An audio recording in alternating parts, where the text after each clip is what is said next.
अस्सलाम वालेकुम। ये एक बहुत बड़ा मसला चल रहा है। मैं तो कहूंगा ये मैदे के हवाले से वीडियो है, इसको लाजमी ज्यादा से ज्यादा वायरल करें, शेयर करें ताकि लोगों तक ये बात पहुंचे। मतलब हर बंदा जो है ना वो अपनी मर्जी से या किसी न किसी के कहने पे या इंटरनेट की दुनिया से वीडियोस देख के जो है ना, कोई छिलका इसबगोल खा रहा है तो कोई गूंद की दीरा, कोई तुख मलंगा, तो कोई ब्रेड खा रहा है, तो कोई जो है वो अपनी मर्जी के साथ जो है वो जौ का दलिया खा रहा है, यहाँ तक कि गंदम का दलिया खा रहा है।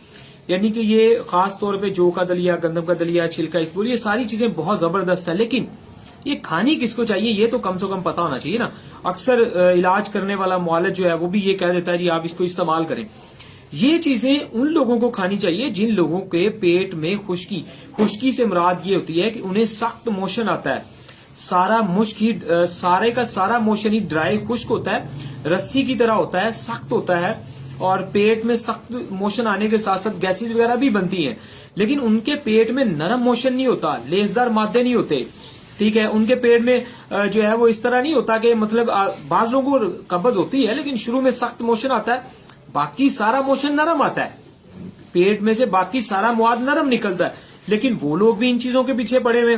तो जो बहुत ज्यादा ड्राइनेस खुश्की वाला मैदा है जिसमें पूरे का पूरा बखाना ही सख्त आए, ऐसे लोगों को इस तरह की चीजें जो है जौ का दलिया, गंदम का दलिया, इसबगोल वगैरह नीम गर्म दूध के अंदर या दलिया और जौ के दलिये में जो है वो अपना देसी घी वगैरह डाल के थोड़ा बहुत एक आध चम्मच इस तरह की चीजें इस्तेमाल करने से आंतें नरम होती हैं, पेट नरम होता है और खुल के मोशन आ जाता है।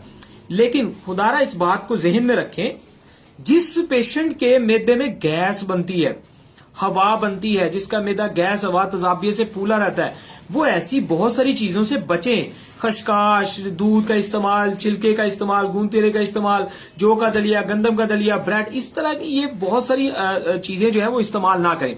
अब यहाँ मैं नुस्खे तो मेरी यूट्यूब चैनल पे जाएंगे, स्नैक पे कहीं ना कहीं बहुत सारी चीजें पड़ी होती हैं, हर वीडियो में हर दफा नुस्खा नहीं दिया जाता।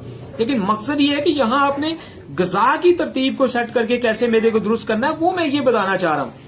और इसमें सबसे बेहतरीन चीज, अब आपने मैदा ठीक कैसे रखना, आपका सवाल अगला ये होगा, मैं फौरन इसके बारे में थोड़ा सा वीडियो में ऐड करता जाऊं कि आप लोग ज्यादातर जो है वो खुश्क सालन से बचें, ड्राइनेस जो खुश्क सालन है उससे बचें, शोरबा टाइप सालन ज्यादातर इस्तेमाल करें।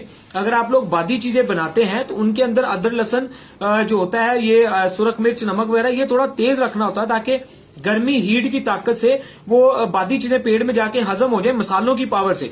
जैसे हम नॉर्मली सुनते हैं, बड़ों बुजुर्गों से आज तक सुनते आए हैं, अब फक्की पड़ना जरा थोड़ा जा खाना हजम कर लिए। लोग क्यों फक्की पकड़ते हैं, क्यों फक्की खाते हैं? क्योंकि उसमें ऐसे तेज असर काली मिर्च, सुंड, अदरक लहसन टाइप चीजें होती हैं जो आपके खाने से अच्छा डिकार आता है, हाजमा होता है। जब हम मिर्च मसाले बंद कर देंगे अपने खानों के अंदर तो हमारा मैदा कैसे काम करेगा? अब जो लोग बिल्कुल मिर्च मसाला बंद करके बैठे हैं, देखें अगर मिर्च मसाला बंद करने से मैदा ठीक होता तो आपको बीमार हुए 1 साल, 2 साल, 3 साल, 5 साल, 10 साल क्यों हो गए हैं? क्या आप आज भी किसी राइजी को मैगा पे लगे हुए हैं या आज भी आप किसी पक्की पे लगे हुए हैं? आज भी आप बगैर दवाइयां और हाजमे वाली पक्की खाए बगैर आपका मैदा काम नहीं करता? क्यों काम नहीं करता? वजह यह है कि आपको खाने पीने की तरतीब ही नहीं पता कि आपने खाना क्या, कैसे खाना। और ये बताना मुआलिज की जिम्मेदारी है जो इलाज करता है। तो बिल्कुल ये बहुत जिम्मेदारी वाली बात है और उसका रिजल्ट यूं आना चाहिए, यूं। मसलन एक पेशेंट, एक बंदा हमसे राब्ता कर रहा है, हमने उसको जजमेंट किया, उसको उसकी तशखीस की, उसकी बीमारियां बताई, उससे पूछी, उसको हमने एक प्लान दिया कि आप ये मेडिसिन खाएं और ये वाली चीजें खाएं। अब वो चीजें खिलाने का मकसद है कि हर रोज उसकी जिंदगी पहले से बेहतर होना शुरू हो जाए। तो बिल्कुल अपनी मर्जी से ये मतलब ना इस तरह चीजें खाया करें, मिजाज को समझ के, और फिर इन चीजों को जो है ना वो इस्तेमाल करें। और शोरबे वाले सालन जिंदगी के अंदर ज्यादा से ज्यादा ले आए, उनके अंदर अच्छी तरह छोटे छोटे पीस करके रोटी के डाल के नरम करके हाथ की उंगली से या चम्मच की मदद से उसको खाना शुरू करें। 2-4 दिन में, 6 दिन में, ये सिर्फ मैं अभी यहाँ सिंपल ये फॉर्मूला बता रहा हूं, बहुत सारा खाना पीना, मगजियात, ये वो एक दफा सब कुछ बंद कर दें 2-4-5 दिन के लिए। सिर्फ कोई भी सालन बनाएं, काले चने बना लें, आलू बना लें, गोश्त बना लें, बकरे मुर्गे का बना लें, आप कुछ भी बना लें, लेकिन वो शोरबे वाला हो, अदरक लहसन प्याज उसमें डाला हो, काली मिर्च, सुरख मिर्च या उसमें आप रेड मिर्च, नमक जो आपने इसमें जरूर डालना है वो डालें।